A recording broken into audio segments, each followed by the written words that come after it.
barakatuh. Welcome to a new session in explaining the hadith of Umdat al-Ahkam. I ask Allah subhanahu wa ta'ala to shower all His mercy and tranquility on all of us.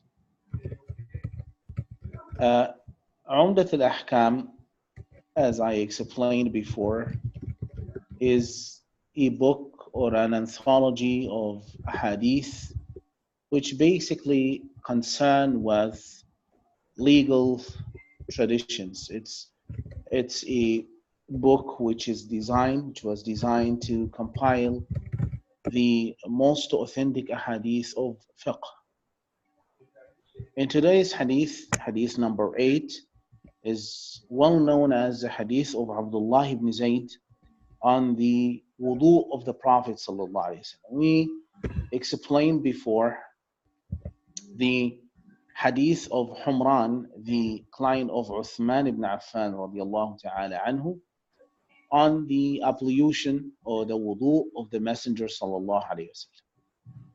The hadith reads as follows: عن عمرو بن يحيى المازني رضي الله عن أبيه قال: شهدت عمرو بن أبي حسن سأل عبد الله بن زيد رضي الله تعالى عنه عن وضوء النبي صلى الله عليه وسلم، فدعا بتور من ماء فتوضأ لهم وضوء رسول الله صلى الله عليه وسلم، فأكفأ على يديه من التور فغسل يديه ثلاثا، أدخل يده في التور فمضمض واستنشق واستنثر ثلاثا بثلاث غرفات، ثم أدخل يده فغسل وجهه ثلاثا، ثم أدخل يده في التور فغسلهما مرتين إلى المرفقين، ثم أدخل يده في التور فمسح رأسه فأقبل بهما وأدبر مرة واحدة، ثم غسل رجليه. وفي رواية بدأ بمقدم رأسه حتى ذهب بهما إلى قفاه، ثم ردهما حتى رجع إلى المكان الذي بدأ منه. وفي رواية أتانا رسول الله صلى الله عليه وسلم فأخرجنا له ماء في تور من صفر. The translation of this hadith reads as follows: On the authority of Amr ibn Yahya al-Mazini, who reported that his father said, I witnessed Amr ibn Abu Hassan asking Abdullah ibn Zayd about the ablution of the Prophet Muhammad sallallahu alaihi wasallam.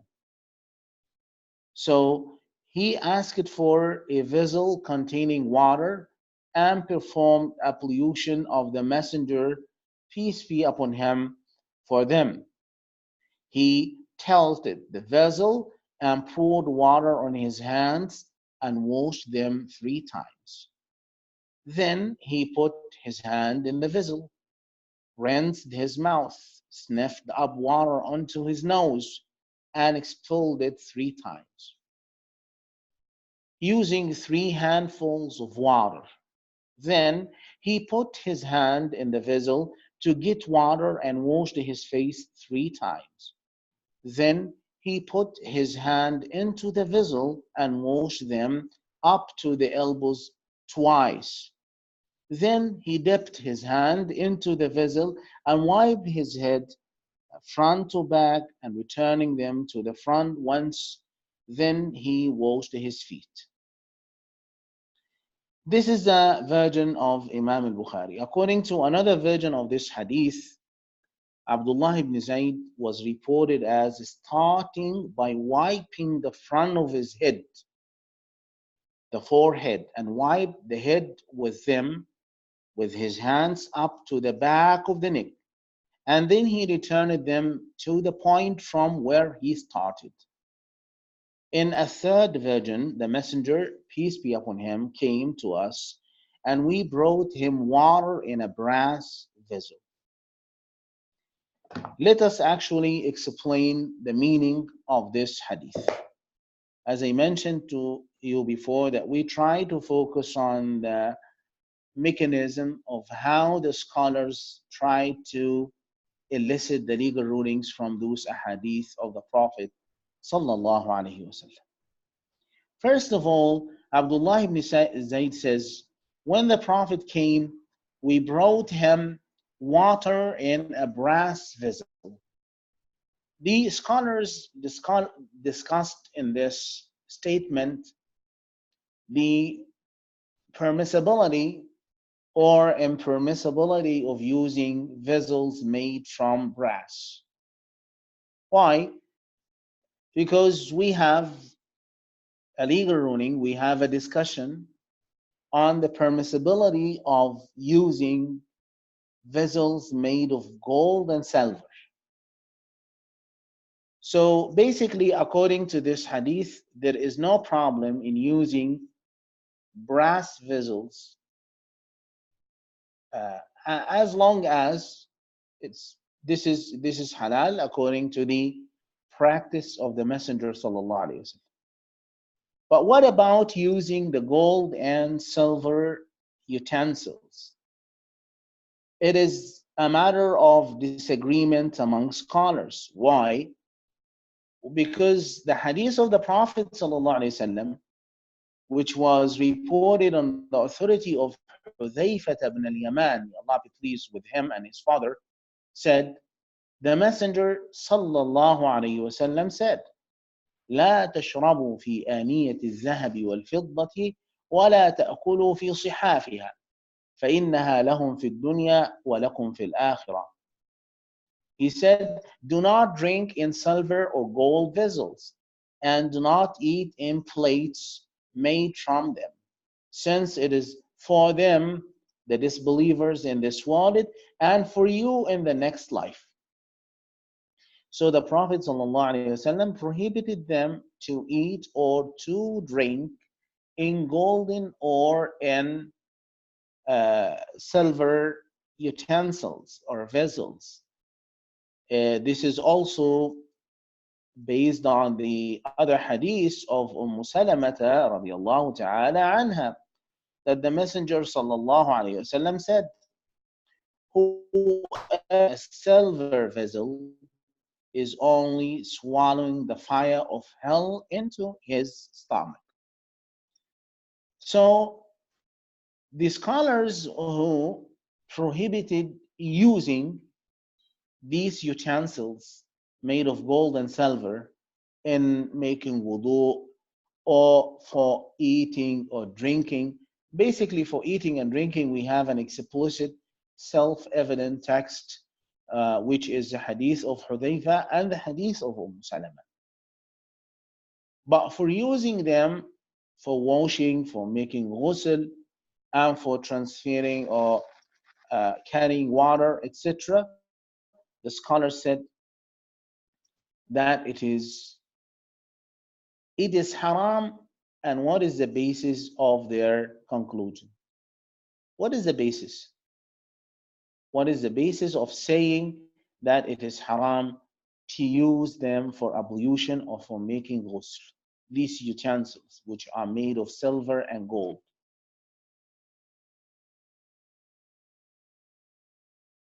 The answer is that it is based on qiyas. Exactly. It is based on analogical deduction. And the main illah, the main effective cause in this issue is the scholars identified that it actually an exaggeration in luxury that may affect the hearts of the poor, that may affect the hearts of the poor. And this is the reason that Islam prohibited drinking or eating in such vessels. So the ruling has been extended to include even using them for pouring water or for storing water or even of making. The other part of this hadith reads as follows. He asked for a vessel containing water. We can deduce from this another point that we described before or we deduced before, that there is no problem to seek the help of others in getting water and even in pouring water, even when you are making wudu or when you are making ghusl. if you are seeking the help of your wife or your brother, etc. And this is not actually in contradiction with what the scholars maintained about the prohibition or the karaha of seeking others' help in making wudu. And they restricted that to if it is an act of arrogance. If a person is arrogant and he seeks others' help to show himself highly, so in this case it becomes makruh or disliked. But it has been reported, as we will explain later, the hadith of Anas, that the Prophet ﷺ, according to the hadith of Anas, the messenger would enter the lavatory while I and a small boy will carry a spear-headed stick that the Prophet ﷺ used. So there is no problem of seeking others' help. The Islamic methodology, the Islamic perspective is that a Muslim should not ask others' help as long as he can do his stuff by himself. How it is, this is a tradition of the companions of the Prophet sallallahu alaihi wasallam. There is an authentic hadith that the Sahaba, when their stick used to fell from their camels, it was better for them to dismount the camel in that journey and to pick up their stick or whatever. And they didn't dare actually of asking others to help them. There is no problem generally of seeking others' help because nobody can actually do everything by himself. But as long as a person can do stuff for himself, it is not recommended to ask others all the time for help and for bringing things for him. So this is Islamic, and this is a tradition of the Prophet. The Prophet used to do his stuff by himself. The other sentence in this hadith, the hadith of Abdullah ibn Zayd, is that he described the wudu of the Prophet ﷺ by saying he tilted the vessel to pour water on his hands and washed them 3 times. So here we return back to the hadith of Abu Hurairah radiallahu ta'ala anhu. The hadith of Abu Hurairah, in which the Prophet ﷺ forbade them of putting their hands in a vessel before purifying and cleaning it. And this is a practice of the Prophet ﷺ, that he tilted the utensil to wash his hands first before immersing them into the vessel that contains the water. So it emphasizes the fact that washing hands before immersing them into the utensil is a recommended act before engagement in wudu. That's why the scholars said it is recommended that the person starts his intention of making wudu once he uh, pours water into his hands, so that he gets the reward of these recommended acts. You know, the recommended acts of ablution or wudu includes, as you know, include washing hands only, the palms, making madmada and istinshaq. Also, of the recommended acts of ablution is to wipe over the ear, according to the Shafi'iyya school of law, and also to uh, make the wudu uh, 2 times or 3 times, more than 1 time, according to the Sunnah of the Prophet ﷺ, and we will talk about it now. Then he put his hand in the vessel, rinsed his mouth, sniffed water into his nose, and expelled it 3 times using 3 herbs. This is a detailed description of how the Prophet ﷺ made the madmada and the istinshaq. How did he rinse his mouth and sniff water into his nose? Throw 1 handful water in each time. The Prophet ﷺ made it 3 times, and each madmada and istinshaq altogether were made actually in just one handful of water. So he took three handfuls of water for making this process.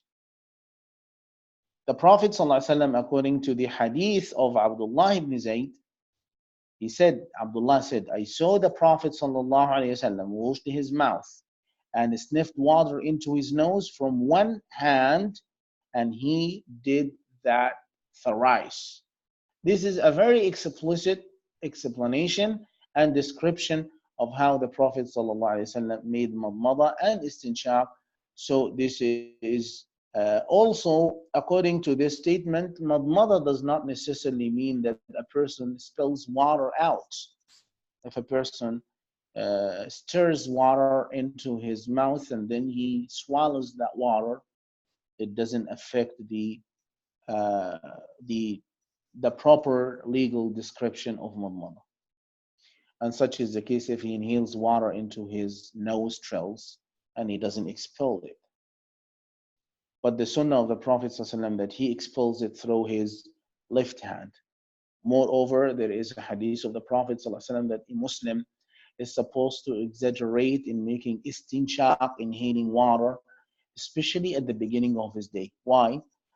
Because at that time, the shaitan, the Prophet ﷺ, according to the authentic hadith, says that the shaitan lies down in these places, in the place of his nose. So when a person wakes up, he is supposed to exaggerate.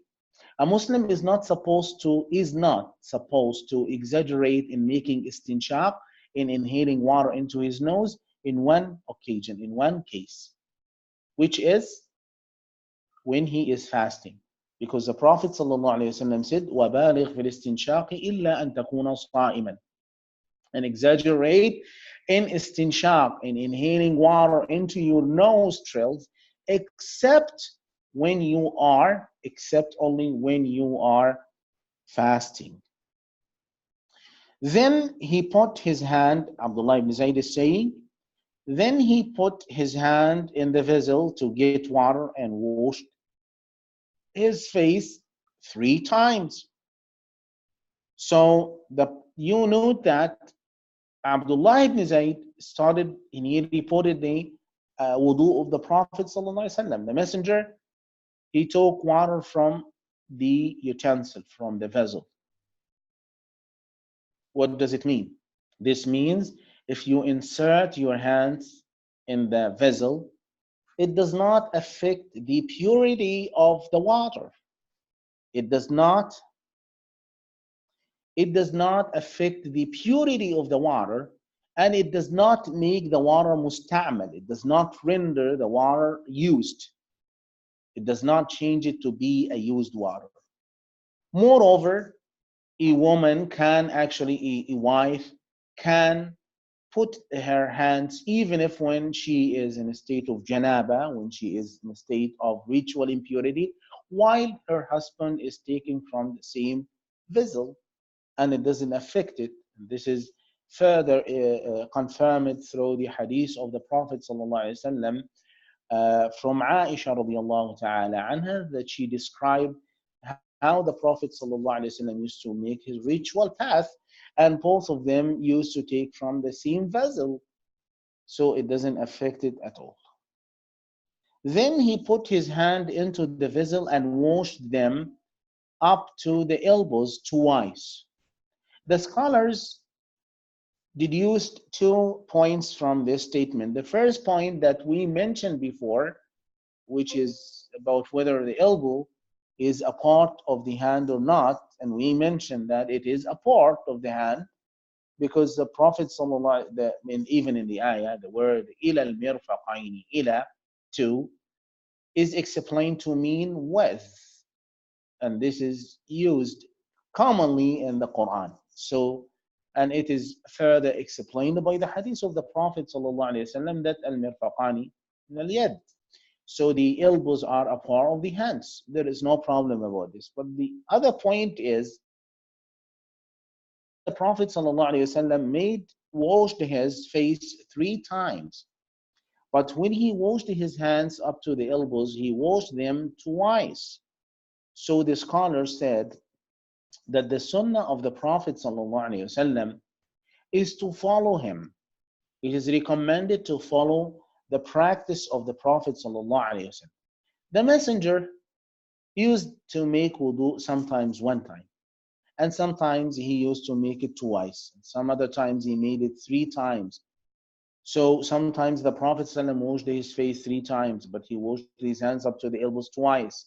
So he made an exchange, and he made a different. He changed his state or his status of cleaning each part of the body uh, in regular basis. So based on that, we can conclude that the Sunnah of the Prophet ﷺ, as the scholars said, not to make it three times all the time, but sometimes you make it twice, you make it three, you make it one, you make some parts two, one, three, etc. So this is the practice of the Messenger sallallahu alaihi wasallam. Then he dipped his hand into the vessel and wiped his head. So the scholars concluded that it is obligatory to take fresh water for wiping the head rather than using the water remaining on the hands before, because the Prophet ﷺ did this. And this is the view of Abu Hanifa and the view of Al-Imam al-Shafi'i. Why? Because and the Hanbalis and the majority of Muslim jurists, because they stick to their principle that here in the wiping you have to get new water, because the water which separates from your hands is used water, and according to their view, used water is not efficient, is not legally efficient in removing the state of ritual impurity. Here you lifted or you removed the state of ritual impurity of your hands. But now when you would like to remove this state of ritual impurity from your head, you have to wipe over the head. A word about wiping the head, another point which is deduced from this.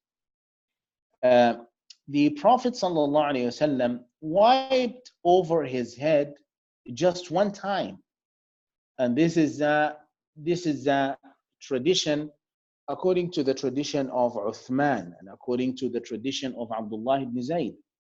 So the majority of the Muslim scholars concluded that wiping, the act of wiping, either it is wiping over the head, wiping over the ears, wiping over the leather socks, it is sufficient to just have it one time for a couple of reasons. On the top of them is imitating the sunnah of the Prophet ﷺ. Number two, because it is not washing. Here it is the wiping, the act of wiping, it doesn't necessarily cleanse the head, but it is a response for the exact description that Allah subhanahu wa ta'ala mandated on us on the Quran. So in this case, wiping over the head is just sufficient to be just one time. This is the massive majority of the Muslim scholars. But actually, Al-Imam al-Shafi'i, he concluded that it may be three times. The sunnah of the Prophet ﷺ is to make the wiping three times. Why? Because he based his view on the general description of the wudu of the Prophet ﷺ, which he said that the Prophet ﷺ made his wudu three times, which means that, so Imam Shafi'i concluded that the Prophet ﷺ wiped and washed and did everything related to wudu three times. So he concluded that it is also recommended to make the wiping three times. But the correct view, and he based his view also on another version of Abdullah ibn Zayd. And Imam al-Shafi'i, according to his methodology, and this is the methodology of the majority of Muslim scholars too, including the Hanabila, their methodology is when a hadith is reported by a number of authentic and reliable reporters, when the hadith is reported by a number of authentic and reliable narrators who reported it in standard version, and afterwards one of those reliable reporters or narrators added his version, included an addition which is not included in the other versions. Do we accept this? Yes, we do accept this according to the majority of the Muslim scholars, provided that this addition is also reported by a reliable transmitter, and provided that it does not conflict with the other versions, which means that here, for example, when he adds 3 times, it does not conflict to the way of wudu. Like, and for example, the addition which was included in that version doesn't say that the Prophet ﷺ didn't wipe over his head. So we have a complete contradiction. If we have a complete contradiction in this case, we will regard this hadith as shaz or odd. So as we will explain Mustalah Hadith later. But anyhow, the methodology of a Shafi'i and majority of Muslim scholars that they accept the ziyadat al-thiqa. Ziyadat al-thiqa is the addition which is provided by a reliable transmitter, and it was not quoted by the other majority of his colleagues who received this hadith from a certain or a particular teacher.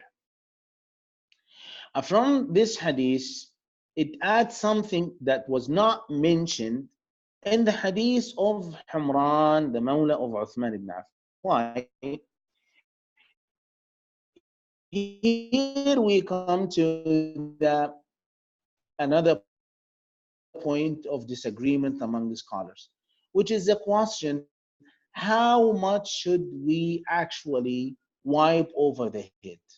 According to the Hanabila, it's obligatory that a person wipes over, it is necessary that a person wipes over the whole head. Shafi'iyah, they said that is not necessary. Why? Whatever is called wiping, as long as it is wiping. So if you just put your wet finger on your head, it will be regarded as wiping. Al-Hanabila, they said that it is the minimum should be actually the place of 4 fingers. And the Malikiyya, I think they said that it is quarter of the head. And each one of them interpreted the ayah of the Quran differently. And the main cause and the main reason for their disagreement is the ba' in the ayah. What Allah subhanahu wa ta'ala says in Surah Al-Ma'idah. He says, وَامْسَحُوا بِرُؤُوسِكُمْ. بِرُؤُوسِكُمْ. So some scholars, they said that the ba in this context should be interpreted to be, it's an addition, it doesn't have a meaning. So it is equal to say, wipe over your heads. So the meaning in this case is that a person must wipe the whole of his head, right? Because it's like wiping the whole head. Or the ba may be interpreted to mean ilsaq, which ilsaq in this case means that the meaning or the conclusion is wamsahu biru'usikum, or tab'id, I'm sorry. The ba here means wamsahu biru'usikum, means that wipe over a part of your head. And the Arabs actually use it in their structures, in their syntax, and in their semantics. How? You see, when you say, for example, to somebody, I hold, when you say in Arabic, amsaktu bi Muhammad, amsaktu bi Muhammad, which literally means I hold Muhammad, I held Muhammad. So you kept hold of Muhammad. How did you keep hold of Muhammad? Does it mean that you kept hold of every single part of his body? No. You used the ba in this context, right? And you said, amsaktu bi Muhammad, is that you kept him from his shirt or from his hands or from his leg, whatever. So in this case, The ba means tabi'id, a part of it. But my brothers and sisters, I would like to pay your attention to a very important condition here, which is a matter of consensus among scholars. When you wipe the head, like for example, a person have long hair, the part to be wiped in the head must be within of the hair, must be within the head, within the limits of the head. For example, if a brother or a sister has hair which goes lower than their chin or their face, is it permissible to just wipe over that released hair without wiping on the head itself? No, it is not sufficient. Why? Because the ayah here described the wudu in وَامْسَحُوا بِرُؤُوسِكُمْ, your heads. So the hair which is wiped must be within the limits of the head, within the limits of the head. So if you wipe over the head on your back, of the hair on your back, without wiping a part of the head, it is not sufficient. What is more important here in the hadith of Abdullah ibn Zayd is that he described in detail how the Messenger sallallahu alaihi wasallam made his ablution. Because he said, فَأَقْبَلَ بِيَدَيْهِ وَأَدْبَرَ بِهِمَا. He said he wiped his head from front to back and returning them to the front. There is a confusion here according to Arabic language, because when you say the word aqbala, what is the meaning of aqbala? Aqbala in Arabic means he came back. Wa adbara, so which means if I say that Muhammad Kaput, brother Muhammad Kaput, came back, what does it mean? He was at the end of the class and he came to me in front, right? This is the literal meaning of the word. This is what is understood. So according to this literal understanding of the text, it means that a person is supposed to start from where when he is wiping his head? From where exactly? From the back of his head, from the back, or from the front? If the Prophet ﷺ says, فَأَقْبَلَ بِهِمَا. فَأَقْبَلَ, أَقْبَلَ in Arabic language, literally it means that he came from the back. And this is described in the hadith of Muawwiz, Al-Rubayy' bint Muawwiz. According to her tradition, or according to a report, that the Prophet ﷺ started from the back to the front, and then he returned back to the back of his head. But this is not the correct way or the correct form that the Messenger ﷺ made his ablution. Because according to another version, which is more authentic, describes that the Prophet ﷺ started, number one, the Prophet ﷺ used his both hands. Number two, the Messenger ﷺ started from the forehead. So he started from the forehead all the way to the back. And then he returned his hands back to the front again. So this is the ideal way of wiping over the head. The ideal way is that you use your two hands, starting from the front to the back, and then you return to the front again with just only one time. This is the ideal way of making ablution according to the authentic hadith of Abdullah ibn Zayd, and you can read that in the commentary. He says once. What does it mean? Does once means here that he did this only for one time. Then he washed his feet. So afterwards, Abdullah ibn Zayd washed his feet, and it's obligatory, as we explained before, that to wash the whole foot, including the two heels. This is briefly what I wanted to share with you regarding Hadith number 8. It is full of legal rulings. Now, let us inshallah move to Hadith number 9. The Hadith of Aisha رضي الله تعالى عنها قالت كان رسول الله صلى الله عليه وسلم يعجبه التيمم في تنعله وترجله وطهوره وفي شأنه كله. The Prophet صلى الله عليه وسلم preferred starting with the right side when wearing his shoes, combing his hair, performing purification, and in all of his morally upright affairs.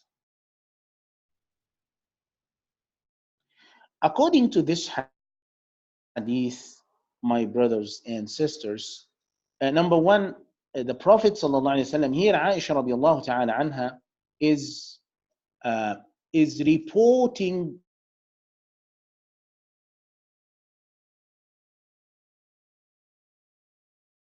the we call it sunnah, practical sunnah, because Aisha radiallahu anha did not report a statement of the Prophet ﷺ, but she reported just an action. It refers to a question on the methodology of fiqh, which is when the Prophet ﷺ does any act, does it mean that it is sunnah or it's obligatory or it's permissible or it's haram? What do you think? If we say that such an act was made by the Prophet ﷺ, it depends.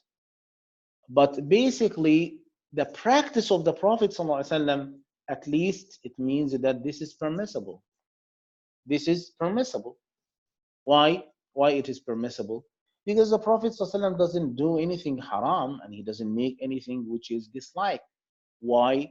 Because the Prophet ﷺ is ma'soom, is infallible. He cannot disobey Allah subhanahu wa ta'ala and he cannot do things that Allah subhanahu wa ta'ala doesn't like. The makruh, Allah subhanahu wa ta'ala doesn't like it. And the haram, Allah subhanahu wa ta'ala doesn't like it.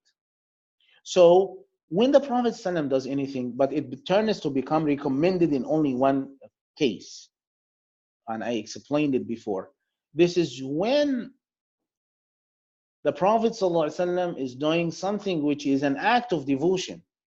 If it is an act of devotion, so it means that it is recommended to do it, right? But if it is not, so it remains as permissible. This is the reason that Aisha radiallahu ta'ala anha used the word preferred, which means that these acts are recommended because she could describe the practice of the Prophet ﷺ, which means that she concluded that the Prophet ﷺ continuously did do things. And number two, the Prophet ﷺ did not prohibit a person or people from doing them, which means that the Prophet ﷺ tolerated that. So this is the reason that Aisha radiallahu ta'ala anha concluded that he preferred. So using the right hand and starting any action from the right side is a recommended act according to this hadith.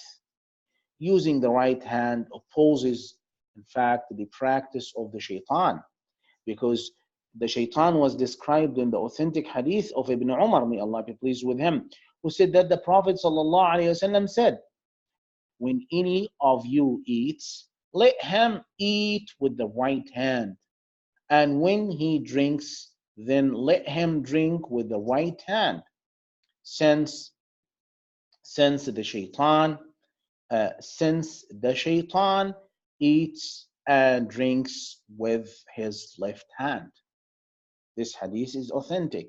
So the majority of the Muslim scholars are of the opinion that drinking or eating with one's right hand is recommended. While eating, while actually this is the same case which applies to wudu. You remember when we talked about wudu, the majority of the Muslim scholars, they say that starting with the right hand or with the right foot, this is actually these all are actually recommended. It's not obligatory. But doing wudu in sequence according to that sequence that we mentioned before, is this is what we call that it's obligatory. So in conclusion, there are numerous prophetic traditions that emphasized the obligation of eating and drinking with the right hand, while other prophetic statements which prohibited that. So the scholars concluded that there are certain the scholars concluded that there are certain acts that the Prophet ﷺ used to do.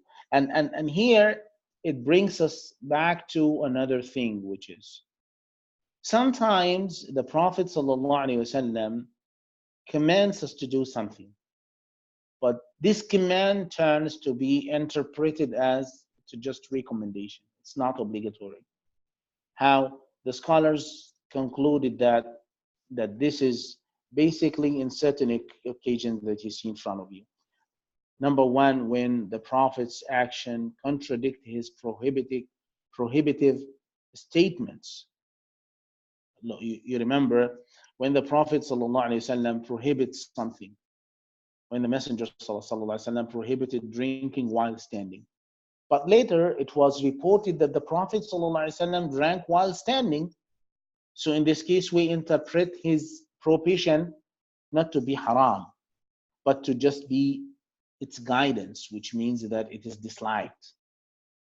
The second case, when he issues such a prohibition for instruction. So the Prophet ﷺ is just instructing them, and he did not command them on an emphatic language to use that. In the context of calling to good manners, when the Prophet ﷺ is calling them to do something good. This is the reason you remember on the hadith of the Prophet ﷺ on the prohibition of urinating in standing water, because this is related to hygienic reasons and also for moral uplifting. And this is the reason that the scholars said that the prohibition there is just karaha, and it's not haram. When he occasionally prohibits an action in some circumstances while allowing it in other occasions. These are some of the reasons which make an action just disliked or the command to be interpreted as just recommended. Aisha radiallahu ta'ala anha, the mother of the believers, said, when wearing his shoes, combing his hair, performing ablution. So tayamun, the word tayamun is using the right hand or the right side. The Prophet ﷺ used to have tayamun when wearing shoes. It means that you start by wearing the right shoe first. Anyhow, it's just a tip here. It is disliked that a person wears just one shoe and doesn't wear the two pair of shoes, because some people they may wear one shoes, and there is a prohibition. There is for the Prophet ﷺ prohibited that. As for combing the hair, the one starts from the right side of the head. For purification, it means starting with the right hand and right foot during ablution. And for ritual bath or ghusl, a person starts with the right side. According to the right side in ablution is recommended according to the Shafi'i and according to the majority of Muslim scholars. Aisha radiallahu ta'ala anha added by saying, and in almost all of his good affairs. Literally the hadith says, and almost in all of his affairs. But as you see that here, we have to regard the text as having ellipsis. There is something deleted, so we have in the translation add the word and in almost all of his good affairs. Why? Because in the other affairs of the Prophet ﷺ, he used his left hand or his left feet. Like for example, when the Prophet ﷺ entered the bathroom, when the Prophet ﷺ answered the call of nature and he would like actually to make istinja, or he purifies himself. So the Messenger ﷺ used his right side in specific situations. It is narrated from Hafsa radiallahu ta'ala anha who said that the right hand of the Messenger sallallahu alaihi wasallam was used for food, drink, and wearing clothes, while he used his left hand for other than that. Which means, subhanAllah, in today's cultures, especially the Western culture, they are suffering. For example, in some fast food restaurants, that the people don't cleanse themselves when they go to the bathroom, and it causes a lot of diseases. Subhanallah, the Prophet ﷺ described for us even the minutest details of how to go to the bathroom and how to cleanse ourselves. And this is reported in the authentic hadith of Salman al-Farisi radiallahu ta'ala anhu, who said that the Prophet Muhammad ﷺ taught us about everything.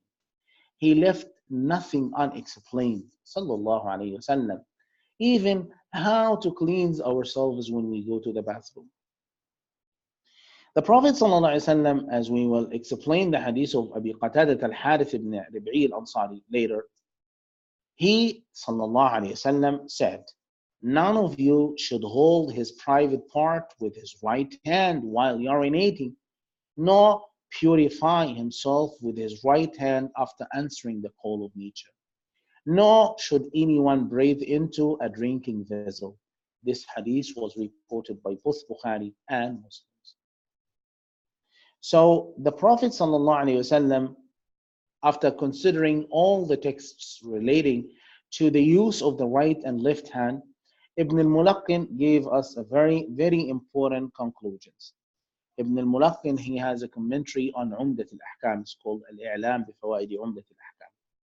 And he said, those practices for which it is preferred to start from the right hand or the right side include all good matters that are considered rewardable or held in high esteem, or other regular habitual actions such as eating, drinking, wearing shoes, clothes, and trousers, entering mosques, using the siwak, trimming the nails, applying kuhl, trimming the mustache, combing the hair, plucking the armpits, shaving the head, salutations in prayer, washing the limbs in ablution and ritual bath, exiting bathrooms, greeting people, touching the black stone, and lying down. Subhanallah. So the Prophet ﷺ, in all those affairs, he used to do that through his right hand or right side. Sallallahu Alaihi Wasallam. Ibn al-Mulaqqin said, on the other hand, it's preferred to use the left hand or side for things that are held in low esteem, such as entering toilets, unclean places, exiting mosques and houses, purifying oneself after answering the call of nature, taking off clothes, shoes, trousers, and similar things. So Ibn al-Mulaqqin gave us a very good reminder about the importance of the right hand, the importance of the right side. You know that Allah subhanahu wa ta'ala has two hands, and both his hands are right according to the authentic hadith. The Prophet ﷺ, there is a point here which may raise your questions. Is it obligatory to eat and drink with the right hand? It is highly recommended. It's not. It doesn't reach the point of obligation. A person can ask me, but the Prophet ﷺ made a dua against the man who did not actually eat with his right hand. Yes, but this is because the man was arrogant and he showed pride. Uh, so, yes, you can actually send your questions in the WhatsApp. So the Prophet ﷺ in these occasions recommended for us to use the right hand and the right side, sallallahu alaihi wasallam. And this is a regular action from him, which is at-tayamun. At-tayamun is a practice of the Prophet ﷺ. Again, as I mentioned to you, that the man that the Prophet ﷺ made dua against him not to raise his hand again was basically because had he was arrogant. He showed arrogance in front of the Prophet ﷺ. Here there is some questions that I received during this session. The first, please, what if you eat with both hands? Uh, this is not recommended. Uh, the practice of the Prophet ﷺ that he ate only with his right hand. The Prophet ﷺ, according to the authentic hadith, he made the left hand for the bathroom and he made the right hand for eating. So it is highly recommended. But if it is for some cases a person cannot do this, or a person is in a situation that yani, it doesn't, he has some emergency or some problem in his hand, so he can actually eat with the left hand. But as I mentioned to you, that's highly recommended. Sandwich or whatever. So as a Muslim, I think we have to using the right hand, the right side. It became, though it is recommended, but a part of the identity. You know, the kuffar, they eat with their left hand, they drink with their left hand, they use everything in their left hand. So the Muslims have a distinction in this case. Can you please explain the khilaf of if the neck is included in the wiping of the head? Would it be better to wear a wrist watch on the left or right hand? Uh, Question 8 here is that the neck is not included in ablution. The neck is not recommended, is not obligatory. Because the Prophet ﷺ, when he described his wudu, the Prophet ﷺ said, فَمَنْ زَادَ أَوْ نَقَصَ فَقَدْ أَسَاءَ وَظَلَمَ. Whoever increases or decreases in making ablution, he is making actually a dhulm, he is making a wrongdoing. This is how the Prophet ﷺ made ablution. Yes, you can wash your neck after the ablution, after wudu, for any other act, but as an act of worship, wudu, you see how the wudu, why the Allah subhanahu wa ta'ala chose certain limbs of ablution to be washed. And those certain limbs are described in detail. Somebody can ask me, a person, you do not actually, there are other parts which may be exposed and a person is supposed to clean them. Yes, but Allah subhanahu wa ta'ala has specifically, this is an act of ibadah. When we have a specification, an amount in ibadah, when we have an amount, we cannot exceed this amount, either in decreasing or increasing, because otherwise it will be an act of innovation. You know, one of the criterion by which you can judge a certain act as an act of work, of innovation, is if it has an amount. The ibadah has an amount. Salah has 2 rak'ats, so you cannot increase 1 ruku' more, except in one certain prayer that the Prophet ﷺ made, which is the prayer when the sun and the moon eclipsed. So this is only exception. So here it is an act of worship. It's an act of worship which a Muslim should do it strictly, which means that wiping over the necks is not recommended. It is an act of innovation. Would it be better to wear a wristwatch on the left or right hand? To wear it actually in the right hand, because the Prophet ﷺ preferred the right hand in everything. What about something like burgers, something you would need both hands? In this case, there is no problem actually. There is no problem of using both hands, but it is preferable. We return back to the Sunnah of the Prophet ﷺ. If you can do it just only one hand, you can do that, because the Prophet ﷺ did certain acts with his 2 hands. It was not possible for him to carry certain things just with one hand, so the Prophet ﷺ did it with both hands in this case. Can you explain why the Hanafiya say wiping the neck is recommended? I'm not sure about whether the Hanafiya said that, or it is just an act. Maybe they relied on some weak ahadith. I do not really know. So now, let us inshallah move to hadith number 10, and this is the last hadith of our session, uh, which is the hadith of Abu Huraira, the merit of ablution and the excellence of those with white sticks on their foreheads and limbs from the effects of ablution. عن نعيم المجمر عن أبي هريرة رضي الله تعالى عنه عن النبي صلى الله عليه وسلم قال: إن أمتي يدعون يوم القيامة غرا محجلين من آثار الوضوء فمن استطاع منكم أن يطيل غرته فليفعل. The English translation of this hadith is as follows. On the authority of Nu'aym al-Mujmir, who said, Abu Huraira reported that the Prophet ﷺ said, my nation will be summoned on the day of judgment with bright streaks of light on their faces and hands and legs, due to the effects of wudu. So if anyone is able to increase his streak of light, let him do so. This hadith of Abu Hurairah radiallahu ta'ala anhu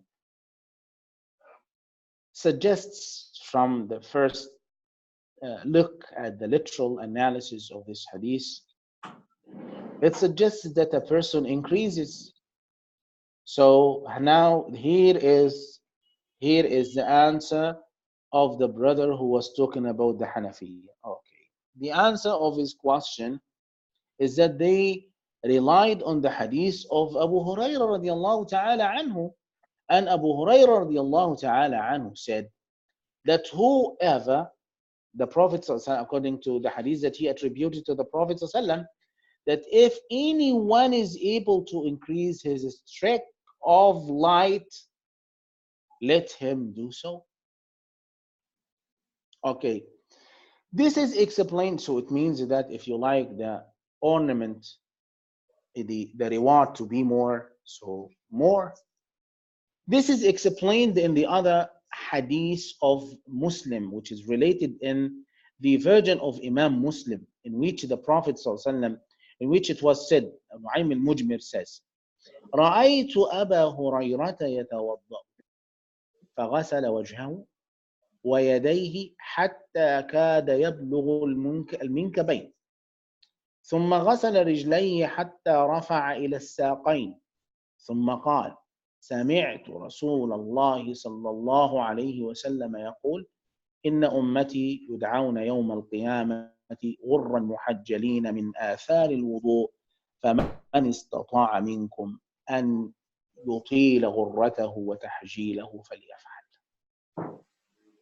So according to the version of Imam Muslim, the tabi'i, the follower of Abu Huraira, Nu'aym al-Mujmir, said, I saw Abu Huraira performing ablution. He washed his face and his arms until it almost reached his shoulders. Then he washed his face and his arms until it almost reached his shoulders. Then he washed his feet up to his calves.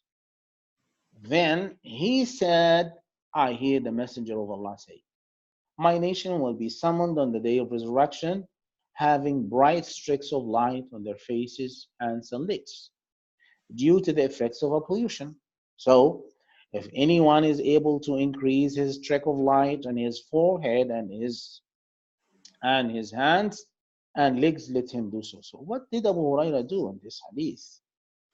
Subhanallah, Abu Huraira radiallahu ta'ala anhu used to increase. Abu Huraira used to go up. Instead of washing the hands up to the elbows, he goes to the shanks. Abu Huraira used to wash almost most of his legs up to the knees. Oh, he understood this hadith in that meaning.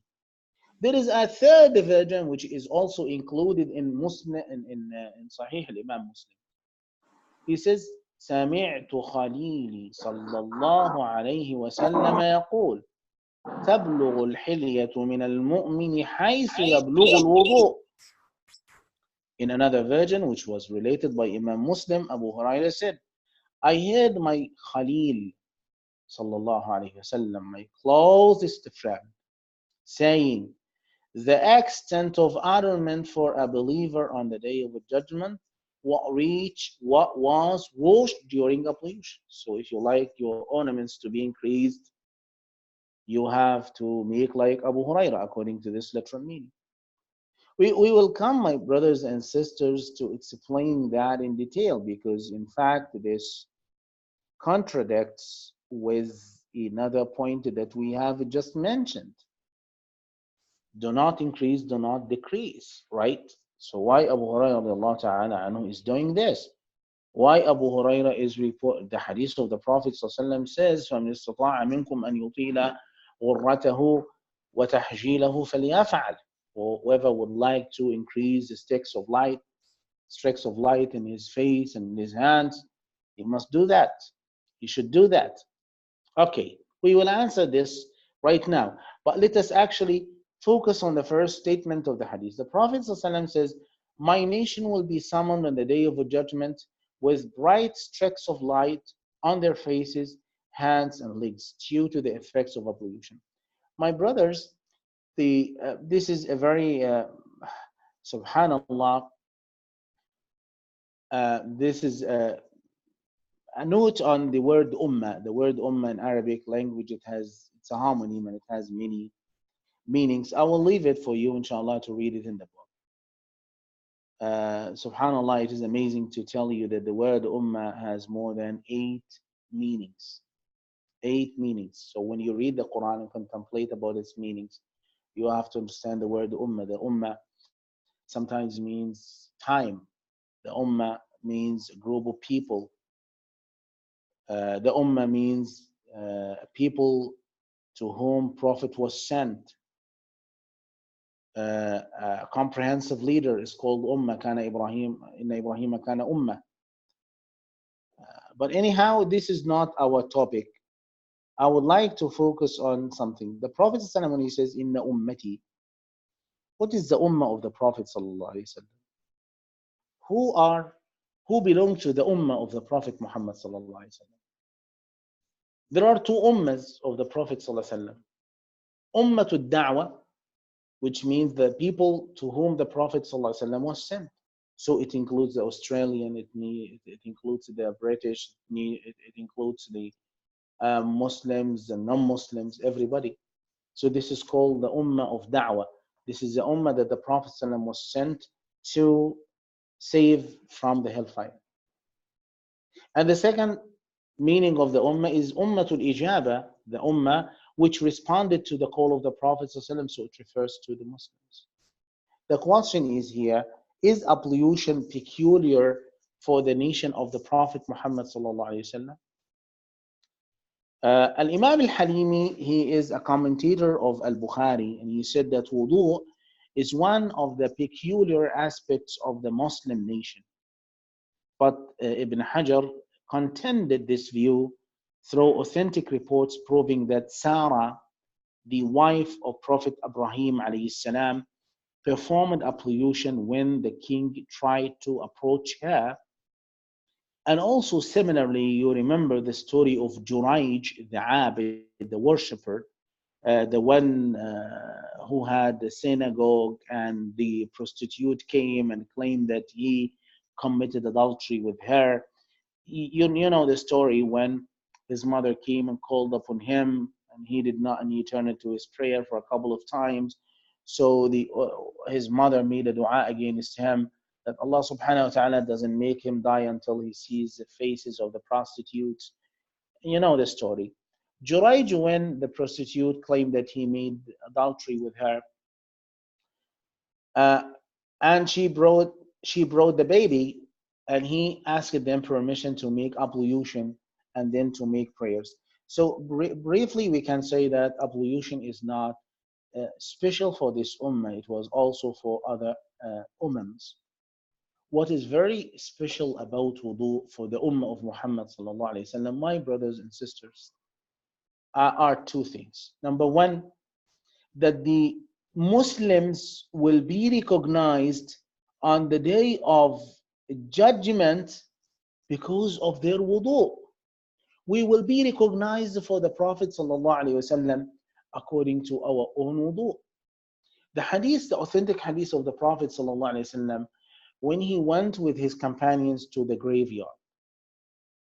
And then the Prophet ﷺ said, I wish we had our brothers with us. And the Sahaba exclaimed and said, Ya Rasulullah, we are not your brothers?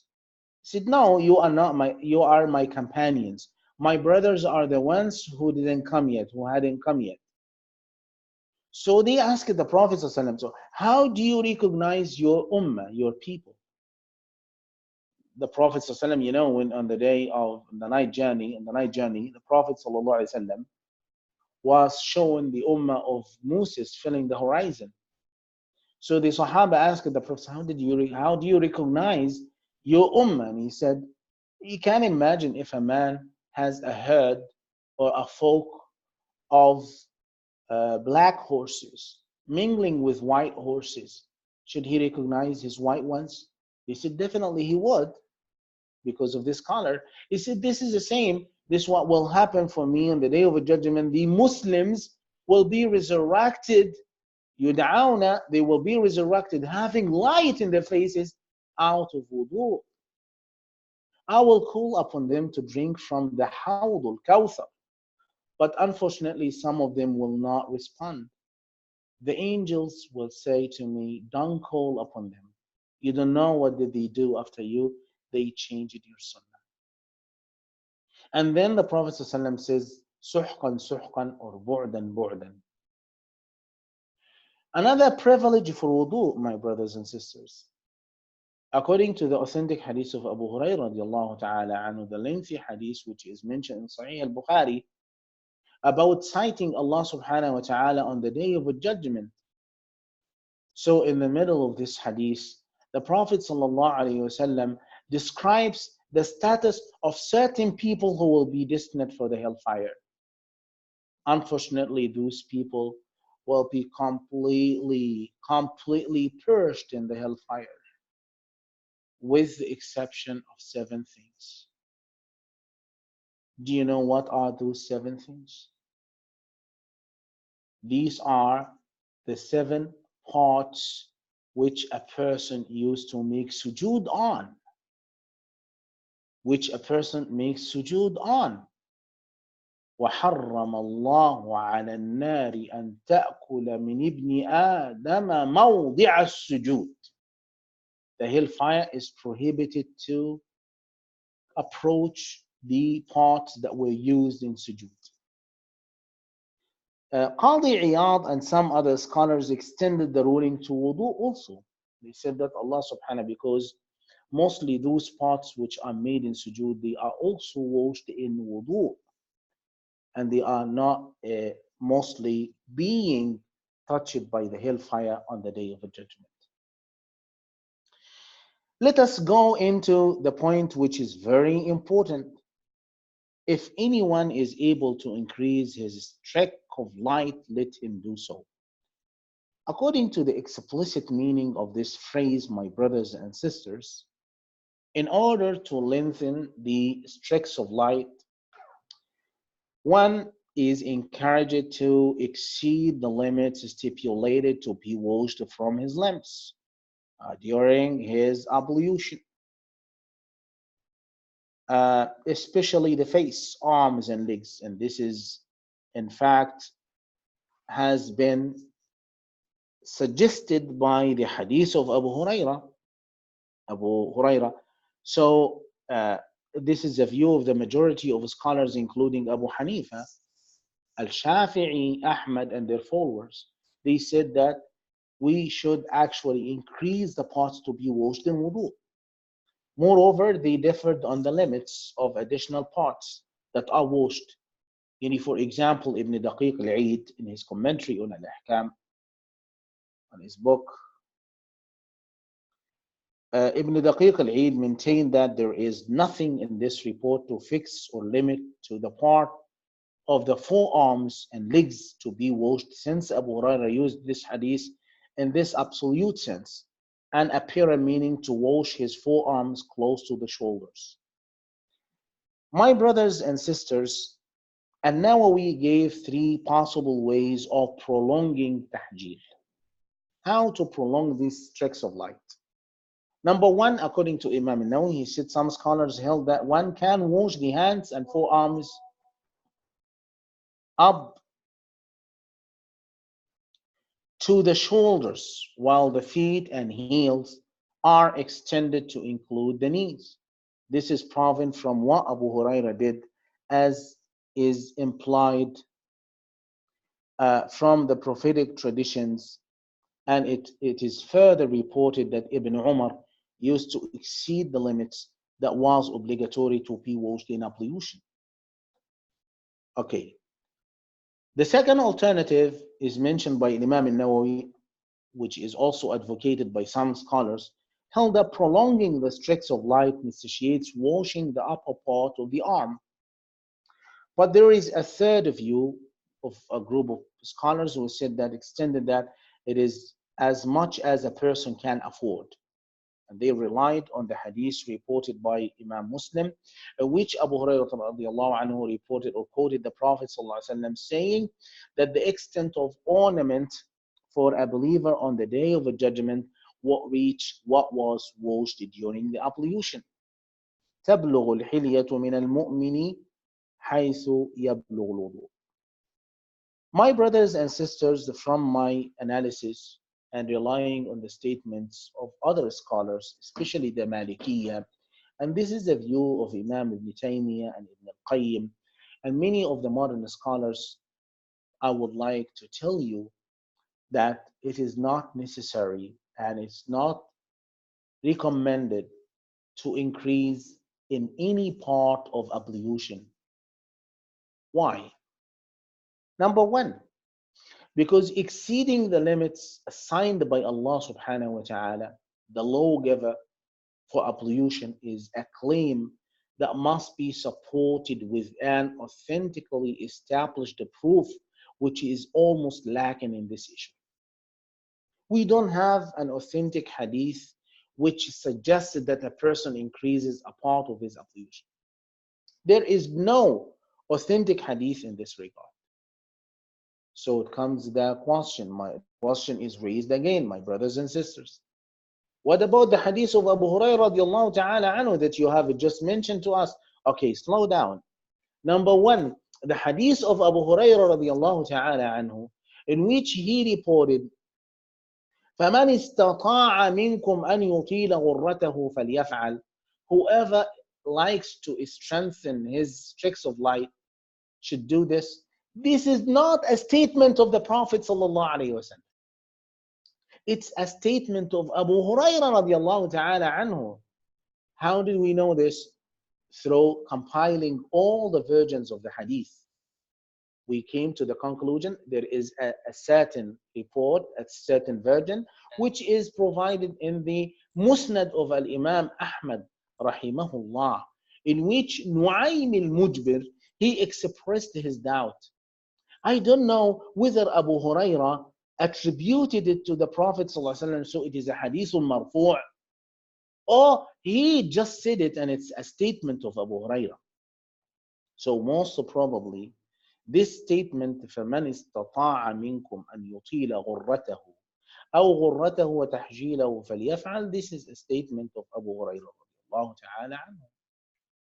Number three, all the people who described and demonstrated how the Messenger sallallahu alaihi wasallam performed his ablution showed that he did not exceed the elbows or the ankles when washing his forearms and feet.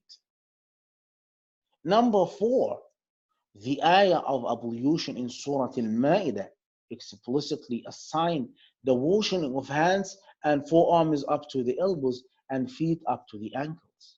Number five, sticks of light mentioned in the hadith will be distinctive feature of the face. The extension of washing the face includes washing a part of the head which does not fall within the literal meaning of ghurra. What is ghurra? Ghurra is a whiteness which marks certain types of horses. This is the ghurra. So the ghurra is in the face of the horse, and it will be in the face of a believer on the day of a judgment. It's not related to the heads, it's not related to the hair. Prolongation, number six, prolongation of ghurra cannot be deduced from the hadith related by Muslim. You remember the hadith about the ornaments will reach as much as a person washes. Why? Because can you imagine that there are ornaments for the head? There is the ornament is put on the shoulders or it is put actually in the hands. So in this case, there is no decrease in the case. Number seven, the statement under discussion, as I mentioned to you, this is a statement of Abu Hurairah radiallahu anhu. So the conclusion, the view that Imam Malik is preferred view, which is a person should not increase or decrease any part of his ablution. This is briefly, my brothers and sisters, the explanation of hadith number 10 of the Umdat al-Ahkam of Al-Imam Ibn Daqiq al-Eid. May Allah subhanahu wa ta'ala has mercy on him. There are some questions and I'm waiting for your questions. Also, Sheikh, could you explain for what reasons the Ahnaf say wudu does not need an intention? Yes, for a couple of reasons. The first reason is that the Ahnaf regarded ablution not as an act of worship. It is a rational act. It's a rational act. Why? It is an act which is intended to cleanse yourself. So the reason of making wudu is to cleanse yourself before salah. So it is not an act of worship by itself. But the Ahnaf contradicted themselves. Why? Because they stipulated intention for tayammum. They made intention, they stipulated tayammum as intention. As according to the hadith that you see in front of you, that wudu is a ibadah. According to the hadith of Uthman ibn Affan ta'ala that we studied before, it is an act of ibadah because the Prophet ﷺ said, whoever makes wudu and then follows it with two rak'ats, Allah subhanahu wa ta'ala will have all his sins, his past sins forgiven. So it is an act of ibadah. The light which is described in the hadith, is this the same light that is referred in Surah Al-Hadid, verse number 12? It may be, there is no, but it cannot be this one. This is a different light that Allah subhanahu wa ta'ala showers on the believers. Why? Because the light which is describing the wudu, or which is related to wudu, is shown basically on the occasion when the Sahaba, when the Muslims gather together in front of the hawd of the Prophet sallallahu alaihi wasallam. But this light will be on the sirat, so the person will have his light according to his deeds. So actually it is explained in the hadith that the light is extended according to a person's deed. So some people will have light like one finger or two fingers. Another will be just like the distance of a foot. Another will, the whole of Sirat will be full of light. So this is a light that the people of Jannah, I ask Allah subhanahu wa ta'ala to make us among them, that the people of Jannah will shower, and actually the people of the hellfire will ask them, ذَرُونَا نَقْتَبِسْ مِن نُورِكُمْ ذَرُونَا نَقْتَبِسْ مِن نُورِكُمْ, let us take a part of your light. So this light is different from the light of wudu. We ask Allah subhanahu wa ta'ala to make for us light in this life and the hereafter. A light in our hearts, a light in our faces, a light in our visions, a light in our insights. Another question which is, Do this after the death. Did Abu Hurairah radiallahu ta'ala only do this after the death of the Prophet sallam? If not, would the evidence be left due to taqrir? No, it is according to, you will see in the book that even Abu Hurairah radiallahu ta'ala was not followed by other Sahaba of the Prophet sallallahu alaihi wasallam, which means that most probably Abu Hurairah and even this statement that Abu Hurairah used to increase, this is not authentic. Some people they judge it as that it is not even authentic from Abu Hurairah, and it's not reported from other Sahaba, which means that most probably it was not a taqrir, because it was not it didn't happen at the time of the Prophet ﷺ. And if it is, the taqrir here conflicts with another authentic and explicit hadith of the Prophet ﷺ, which means that whoever increases or decreases فقد أساء وظلم. So if there is a contradiction between a tacit approval and a verbal hadith of the Prophet ﷺ, a verbal statement of the Prophet ﷺ, preference for sure, a predominance is given for sure to the statement of the Prophet ﷺ.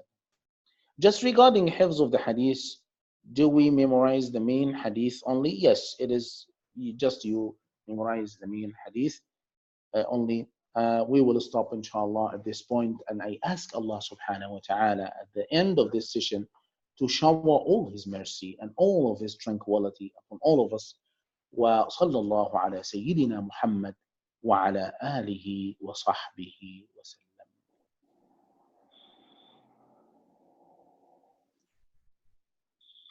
بارك الله فيكم شيخنا.